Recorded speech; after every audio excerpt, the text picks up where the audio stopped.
Yes guys, welcome to my Game Week 14 team selection video. This is going to be a big one today because I have two free transfers available and I am looking to bring in Brian Mbeumo. But will that be at the expense of Bowen or Son? That is the big question. We're also going to be talking about captaincy. Is it going to be Salah or Haaland this weekend? And an injury update regarding Ollie Watkins. Should we be selling him after Unai Emery confirmed that he does have a slight knock going into the weekend? Is it time for Darwin Nunez? As always, if you're looking for today's video, please do make sure you do drop a like. We're aiming for 100 on this video, and if you could smash the subscribe button, it is always appreciated. So without further ado, let's get into today's video. Okay, to give you a bit of a macro view on how I'm getting on so far in FPL, my overall rank is 422k, really happy with that rank. I have two free transfers going into Game Week 14, but spoiler alert, yes, I have put one free transfer available in the corner because I am 99% sure I am making this move either tonight or tomorrow morning. So one free transfer available after this move, and really happy with how the team is going. So we're in a good place right now, so you're definitely on the right channel as we speak off the back of 5 green arrows. In goal at home is going to be Areola against Crystal Palace. Yes, I know West Ham have been woeful defensively. Yes, I know I probably should use one of my free transfers to sell him. We know right now Kelleher is going to be a 2 or 3 game week option at Liverpool. I have been tempted maybe to downgrade or sideways move Strakosha to Kelleher and play Kelleher for the next 2 or 3 weeks, then bring Areola back into the team around game week 16. That's definitely been a consideration for my team. But at home against Crystal Palace, in a situation where they have no Eze, I don't think it's a bad fixture for West Ham. My only concern is obviously they had the Europa League fixture last night. We could see some heavy legs, but they did rotate the team quite well in that fixture. So I'm hoping it isn't going to be a tired West Ham team, and I'd even take a Bowen 0-0 in this situation. So even though I'm frustrated with Areola right now, I'm just not in a situation where I want to use one of my free transfers to sell him because clean sheets are such a premium right now in FPL. I can't confidently sit here and tell you which one is actually going to deliver a clean sheet in Game Week 14 and beyond. And as I mentioned, Strakosha to Kelleher is a consideration, but I think it is very much a luxury transfer for my team. Maybe if Areola had Man City away, I would pull the trigger so I could have Kelleher this week, but I just don't think it is worth it for my team personally. Next up, moving into the defenders, I'm a little bit smug that I already own double Arsenal defence. I ended up bringing in Saliba last game week and he rewarded my decision with a clean sheet, and the double Arsenal defence is becoming more and more popular within the FPL community as we go down the line. So I'm happy to almost be ahead of the curve a little bit. While others are bringing in Saliba, I can look at making priorities in my team elsewhere. So Gabriel Saliba picked themselves at home against Wolves. It's worth noting I also brought in Saliba as a bit of a cash cow later down the line to maybe go for a bit more of a exciting FPL pick. Reece James maybe around game week 16 is shoehorned in for my transfer plans. The other decision that I need to make, so I will be playing a back three, is who is the third defender. I currently have a bit of a headache between Livramento at home against Man United or Taylor at home against Sheffield United. So first up, let's cover off Livramento. Is he a little bit of a rotation risk? Yes. Lewis Hall could easily play at left back. It looks like Eddie Howe has confirmed that Trippier is going to be the right back. He's going to stay at right back and he's basically going to deploy either Livramento or Lewis Hall, depending on the fixture, at left back. Now, we know Livramento played midweek against PSG away from home. So to me, that suggests Livramento is absolutely the number one left back in this Newcastle team. The big thing is he absolutely enough for Eddie Howe to say, I'm going to play you every single game? Or does he view Livramento as his number one pick, but because of the festive period, maybe Lewis Hall gets some minutes in this Man United game? I honestly don't know the answer. So I've currently leaned towards Livramento just because he was so good against PSG. I'm hoping Eddie Howe rewards the performance with another start. And I really don't rate Man United at all.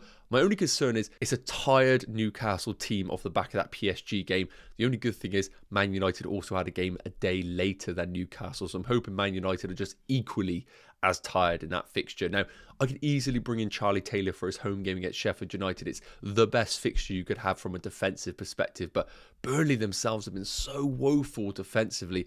Even they can concede against Sheffield United. So I'm currently leaning towards Livramento, but if we get any indication from Eddie Howe that he may change up his fullbacks, I'll bring in Taylor to start at home against Sheffield United, because Livramento feels like one of those players that definitely could come off the bench for the last 20 minutes as a winger in the front three, which isn't a bad thing, but I don't want 20 minutes of a defender. So right now, going for that back three, but it could change for Taylor. The other transfer that I was considering is maybe doing Mark Guy to Ethan Pinnock. Palace's fixtures are kind of ended now in terms of the good fixtures. They have a decent one in game week 15 where I could play Guy, but after that it's pretty poor.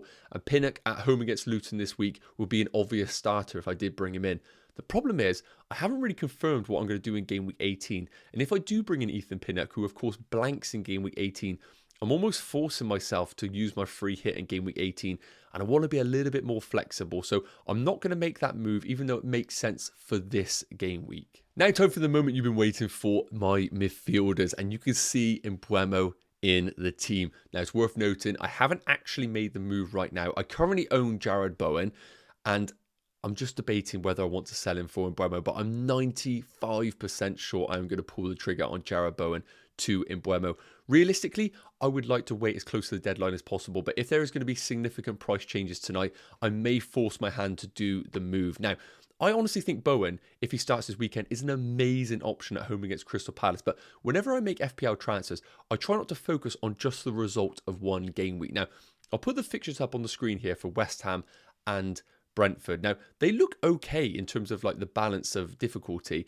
This week, obviously, Brentford are at home against Luton, which is fantastic. West Ham at home against Palace. That is great.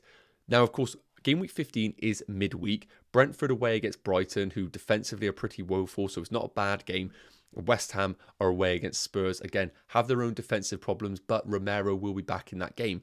Then, 3 days later for both teams, Brentford away against Sheffield United and West Ham away against Fulham. So, fixtures-wise, they're quite equal, but I would say Brentford have the better fixtures. The big thing about it, Europa League is going to be 4 days later for West Ham. Brentford are going to be chilling. They're not going to have any involvement over that period.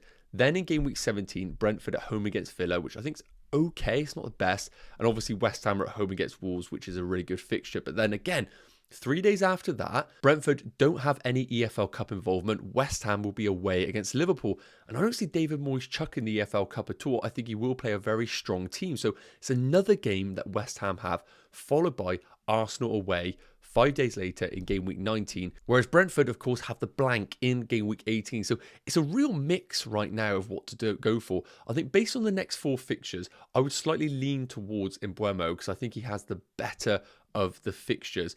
But Bowen has that brilliant game week 17 fixture at home against Wolves and doesn't blank. But the EFL Cup involvement just gives me a little bit of worry about rotation and how stretched this West Ham team is going to get. So I am certain I'm going to do Bowen to Mbeumo. I just think it ticks all the boxes and also frees up some funds for my team.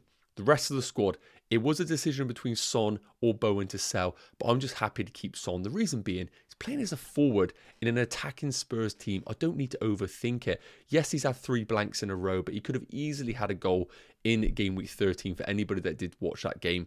I'm happy to keep him. I think he's going to come back around as one of the best options in the game. And if you sell him, it's going to be so tough to go back to him. And outside of the others, I'm more than happy to keep Palmer, Saka and Mo Salah. And finally, the forwards in my team. Now, every single week, I've kicked off my team selection video in the forward department by saying, nothing to talk about. These 2 are in until the end of the season. However, you may have noticed on the official FPL site that Watkins is currently yellow flagged. Now, I'm going to put the quote up here from Unai Emery, but he said that he missed the Europa League game because of a slight knock. And Watkins is the guy over this festive period that you want to own because he's going to play 90 minutes in every single fixture. But if he is going to be a doubt for the weekend, and this is the fixture you want him for away against Bournemouth, I think it's a good fixture. Not the best, but it's good. The problem with it is, a few days later, midweek, they are at home against Man City. Then 3 days later, they're at home against Arsenal. 5 days later, they have the Europa League fixture. 3 days after that, they're away against Brentford. So I start to look at those fixtures and think, if he misses Bournemouth away, it's Man City at home. 3 days later, Arsenal at home. Then Brentford away, and it's not the best run of fixtures at all for Ollie Watkins. So if he does start to become a slight issue in terms of minutes for the next 1 or 2 games, I'm starting to question, yes, I love going for the players that are guaranteed minutes, but do I maybe take a punt on Darwin Nunez for game week 14? He was rested in the Europa League fixture last night. He's at home against Fulham, and the fixtures after that are Sheffield United away, amazing, and then Crystal Palace away. Now, Darwin Nunez could probably play similar minutes to Watkins, even if he's injured over the next 3, but I feel like the upside for Darwin Nunez could really be there. over this period. And I know Aston Villa are phenomenal at home, but Arsenal are one of the best defences in the league, and Man City control games so well. I'm not thinking that Watkins is going to get double-digit hauls over this period. So maybe is there an opportunity to say to ourselves, Watkins, if he's a doubt for the weekend, chase those real upside players, knowing that maybe after the next 3, you do Darwin, Nunez back to someone like an Ollie Watkins in game week 18. Something to think about, and this one will come down to the wire because I would need some significant information regarding him to even consider selling Ollie Watkins. But for those sat there right now with 2 free transfers, no other problems, and a slight doubt on Ollie Watkins, maybe Ollie Watkins to Darwin Nunez could be the move this week. But again, make sure you are subscribed to the channel, so I will do a deadline live where I'll cover off if I do make that move. Okay, and finally, we need to talk about captaincy going into this weekend because this is probably one of the biggest game weeks we have had in terms of a neck and neck. I've looked at the predictions over on Fantasy Football Fix, and Haaland and Salah are literally identical in terms of predicted points. We have Salah at home against Fulham, Haaland at home against Spurs. On paper, it seems like an obvious one. Captain Mo Salah, but of course, we still have no Romero. We still have no Van der Ven in that Spurs defence. It looks like Papa Sarr could also be out, which is going to hinder their midfield. No James Maddison. So I think Erling Haaland has the potential to go off against this Spurs attack, and it's at the Etihad as well. And I always back Man City when they are at home. So I've currently put the captaincy on Erling Haaland, but honestly, this is one of these weeks where it's such a coin flip. You need to, from a mental perspective, just say to yourself, whichever one you go for, you know it's a close call. And if we get one of those crazy FPL weeks where Haaland maybe gets a yellow card, gets injured and goes off at halftime, and Salah gets a 20-pointer, you just have to put your hands up and say to yourself, I got really unlucky this week. The decision was still fine to make. It's that close, guys. I wouldn't condone anybody going for the opposite pick. So I'm currently going for Haaland captaincy. I could change it close to the deadline if I get that gut feeling, but I just feel like I want to back against that Spurs defence, and Erling Haaland is just such a safe, warm blanket in any single game. Please do let me know who you're captaining in the comment section. Yes, guys, okay, that's going to wrap up today's Game Week 14 team selection video. As I mentioned, Bowen to Mbeumo is 95% confirmed, and then it's a case of whether I sell Ollie Watkins for Darwin Nunez and really chase that upside. As always, if you want to stick around and check out what exactly I do on the lead up to the deadline, please do make sure you're subscribed, as I will be doing a Game Week 14 deadline live. However, I do play football myself, so I won't be able to go up until the 1:30 deadline. I will go as close as possible, though, I promise. Thank you all once again for tuning in. If you can drop a like, massively appreciated, and I will see you in that deadline live. Take care. Cheers.